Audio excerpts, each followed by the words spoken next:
All right, our text this morning is Mark 9, 33 through 37. You can see up there. But this is March. And what does March remind us of, sports fans? March Madness. And anybody excited about March Madness? Got a few people that are excited about. Okay.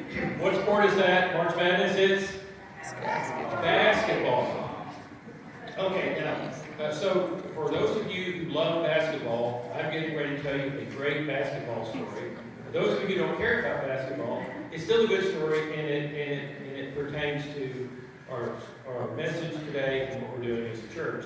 It has to do with a basketball team and a basketball coach that won the national tournament back in 1983, and that was from University of North Carolina. And in 1983, they had a very, very dynamic coach. And this is the guy, I don't know if you've seen this picture, after they won the national championship, he went running out onto the court and just jumping and just having a great time, going over and hugging all the players. Do you remember that? Do you remember that? He runs out on the court. He said that he planned on doing that if they won, because he wanted to give the world an image of what victory, joyful victory is. And we already had an image of what defeat is. It's that guy at the beginning of the Wide World of Sports, if you're old enough to remember. He comes down the ski deal, and then he tumbles off, and he falls over and over again. So we know what that looks like, but he wanted the world to have an image of what victory and joy looked like. So he said if they won, he planned that he was going to run out on that court and jump around and have the best time that anybody's ever seen. And that coach's name was Jim Valvano. Okay, Coach Jim Valvano. Now, he did something really interesting. You can see this online. The ESPN does something called 30 for 30, and there's something about the 1983 North Carolina team, Jim Valvano. And then there's also there's a speech that Jim Valvano gave. Super inspirational, fun speaker. But one of the things that he did with his basketball team is they had a practice in which they used no basketballs. Okay? No basketballs were used at this practice, but he did have something for them to practice with. A pair of golden scissors. So now what would a basketball team be needing to practice with a pair of golden scissors for? To cut down the net. Okay, now, if you know about basketball, if you win the national championship, then you get to cut that net down. But Jim Valvano didn't just want to say, hey, let's win the national championship so we can cut that net down. He had them practice cutting that net down. Now, you might think, well, that's not that big a deal. If you're a coach, you only have so many practices. To give up a whole practice, back when Jim Valvano was coaching, there were about 290 teams, Division I basketball teams. Do you know how many Division I basketball teams there are now? 353. And guess how many of those Division I basketball teams wins the national championship every year? Only one of them. So if you're a coach and you're coaching your team, do you want to give up a whole practice just to work on cutting down the net with some scissors? You might not think so. But what Jim Valvano knew was he didn't have to just coach their physical ability, he had to coach their imaginations. Because it's very hard to go somewhere that you can't imagine. And so he coached their imaginations. And here's the connection. Jesus also coached the imagination of his disciples when they were trying to imagine what true greatness would be. And that's the text that we have this morning. That's it. Right, that's it. Yeah, that's Jim Valvano running onto the court after they won the national championship. Thank you, Ray. All right, so we're at Mark 9, 33 through 37. They came to Capernaum. When he was in the house, he asked them, what were you arguing about on the road? But they kept quiet because on the way they had argued about who was the greatest. Now, one of the things I love about the disciples is their immaturity. I can relate to their immaturity. They were getting concerned about all the wrong things. You get the idea that it's like, well, I'm going to be the one that's going to be the high highest. I'm going to be the one. I'm going to, they were kind of thinking about that. But then in a way, also they were concerned about greatness. And maybe that's not such a bad thing to be concerned about if you're following Jesus. To want to be great, to do something great for Jesus, or to be great in his eyes or in his kingdom. So maybe what they were concerned about wasn't the worst thing. But Jesus wanted to take their, what they were concerned about, what they were driving for, and point it in a good direction. So verse 35 says, sitting down, Jesus called the 12 and said, anyone who wants to be first must be the very last and the servant of all. So now, let me just point out, let's just notice the specificity here. Did Jesus say that anyone who wants to be first must be last? He said anyone who wants to be first must be the very last. Not just last, not in the last group, not towards the end, but the end. The very last. Your drive should not just be close to the last, but to be the very last. And just a servant in general. No, a servant of all. So he's saying your drive should be to be the very last and the servant of all. Kind of opposite of instead of saying, you should be the most important of all. If you want to be that, you should be the very last and the servant of all. Verses 36 and 37. He took a little child whom he placed among them. Taking the child in his arms, he said to them, whoever welcomes one of these little children in my name welcomes me. And whoever welcomes me does not welcome me, but the one who sent me. So, Jim Valvano, he used a pair of scissors and a net as his kind of object lesson for his players. What did Jesus use as an object lesson when he was trying to coach his disciples towards true greatness? He used a little child. So as we've been thinking about and dreaming and praying about our future as a church and true greatness, one of the things that has been circling around when we went through our process was children. That's what came up. How can our church be a church that's great in helping the little children? And it turns out that the little children are the ones that have some of the most difficult times. Like for instance, I didn't know I was having this, but I grew up in a home that was very stable, and I always knew that I was going to have food.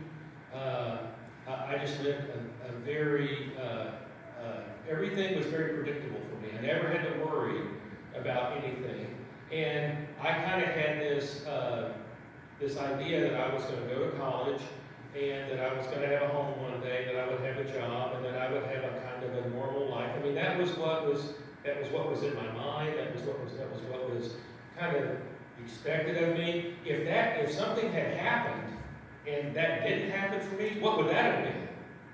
Well, that would have been horrible. That would have been such a tremendous failure.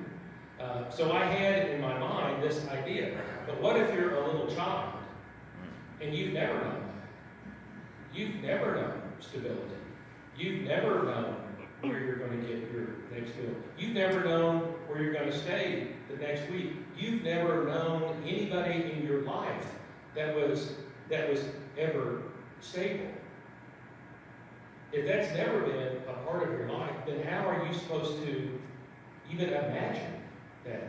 And let's say that somebody came to you and they said, okay, now what we're going to do is we're going to give you a stable life, a stable career, and a job, and you're going to be around all like stable people. What would that be like for them? It might be kind of terrifying because they have never experienced those. So that's one of the reasons that I think we need to be so careful about judging people. We should never judge another person until we have walked in their shoes, until we know what their life is like. And so when it comes to children, that children aren't just impoverished by not getting enough to eat, they're impoverished by not having the ability to even imagine a life that is different than the one that they're experiencing. So when it comes to greatness, we at this church have been trying to understand how can we be great for these little children. And so we've been having experts come and talk to us. And this last week, our Wednesday night fellowship class, we had Rebecca Williams come. Rebecca is the homeless liaison for the Harrison School System. So, how many of you knew that the Harrison School System is a full-time employee whose job is to work with homeless students in the school district? Okay, so some of you knew that. Imagine that your job is to be the homeless liaison for the Harrison School District, and you work with all the children that don't have regular housing, that don't have, that are maybe moving from place to place, and that fall under whatever way, that homeless category. Imagine that you're her, and how much would you think your budget would be in order to handle something like that? Well, her budget is 0. So there she is, 197 homeless students in the Harrison, and that's just the Harrison School District. That doesn't count the surrounding school districts. It turns out there's, I think, 12,800 students in there's 2,800. There's 2,800 students from, I think, the lower grades all the way up through high school. And so that turns out that is 7% of the children and youth that are in our system are considered to be homeless. Well, here's some of the things that she's doing.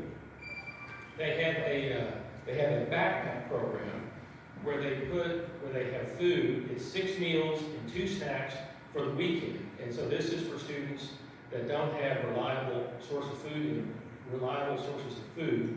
And so they do 215 of those a week. Okay? And so how do they pay for that?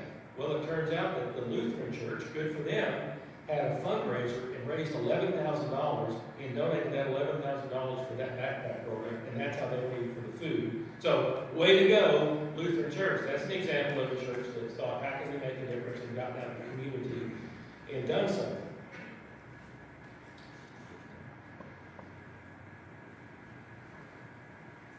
Another project that she is working on is it turns out that there are 23 seniors at the high school right now that can't afford the $25 for the cap and gown rental. So she's working with that. We had a few people at the church that volunteered to help, some funds to help with that. If you'd like to help with that, you might call the high school and see if they still, if anybody still needs those $25 for the cap and gown. Rebecca also works at the school administration building. There is a clothing closet that is just for kids that need, and there's a lot of kids that need clothing. Currently they need shoes, sizes 5, 5.5, and 6. What? For boys. So there's a clothing closet. She talked about the problem of families that are stuck at the budget end. So here's what happens. You're in this situation, you don't have a place to stay, you get to the point where you have a little bit of income, you get to the budget end, but it takes all of your money every month just to stay at the budget end. So how do you ever get out of the budget end? Because in order to get out of the budget end, you've got to have a deposit. And how do you get the deposit? So there's just a lot of families and a lot of children that are caught in this. And one of the things that it's hard to do, it's kind of hard to want to look at that, right? It's painful. And when you look at it, it's just such an overwhelming situation. But another way we can look at it is it's a huge opportunity. If Jesus said that true greatness lies in helping these little children and receiving these little children, then just think of how many little children really are out there that really need our help. And that we as a church, we have the ability to organize, but all we have to do is we have to have the imagination to believe that we can do this and get organized to do this. So how do you have imagination about that? Well, this whole partnership process, they said the way that you do this is you write a future story. So, this future story imagines our church 5 years from now and what we're like, and as we become really effective at helping the poor and helping those little children. But this story is not written as what we're going to be like in 5 years. It's written as if it's 5 years in the future. And the story comes from what it's like. It's like if we time travel to 5 years in the future, and we got to see what's happening in the church. And that's how we're going to envision this, and that's how we're going to dream about all of these things. So, this is also going to be important, because this future story is going to be, I am going to be finishing my ministry here at the end of August. And so the new minister, when they interview the new minister that's going to be coming, they're going to give this future story to the new minister. And the job of the new minister is going to be to help this church to realize this future story and to lead us out in the community and actually become a place that is really doing really great work at making a difference in the lives of the little children. So, one day, Jesus' disciples got to arguing amongst themselves about who was the greatest. And then Jesus explained to them about what true greatness was really about. It was about being the last of all and the servant of all. And so we are going to imagine what true greatness might look like for our church in this town, about what it might be like for us to cut the nets down. Because it's hard to move into true greatness if you can't even imagine what it looks like. Let's pray. Heavenly Father, we want to follow Jesus, and we want for our understanding of true greatness to match up with what his understanding of true greatness might be like. And that means being the servant of all and being the last of all, and seeing if we can lift up the little children and anybody that is suffering in this world. And help us to understand as a church how we can be more effective. We make these prayers, Heavenly Father, in Jesus' name. Amen. So what's happening is our church is getting a little more focused. Before, we were kind of a church that was saying, listen, we want everybody to feel loved and safe and welcome and come here, and we can be here and you can experience what it's like to be loved and welcome and encouraged. Now what we're going to do is say, all that same stuff, we want everybody to feel welcome and loved, encouraged, and we want to join here as we go out into the community and we make a difference. Come and join with us as we go out in the community and make a real difference in the lives of hurting people, especially the little children. Okay? That sounds like a good deal. So that's what we're wanting to be. That's what we're wanting to be. If you would like to join formally with our congregation, the only thing that we ask is, do you believe in God? Do you accept Jesus as your Lord and Savior? And if you can believe that, if you want to follow Jesus as your Lord and Savior, then we welcome you to be a member of the church. We don't check into anybody's background, anybody's beliefs. We just welcome people that believe in God and want to follow Jesus with us here. And now, by our elder to come forward to get us over the prayer and help us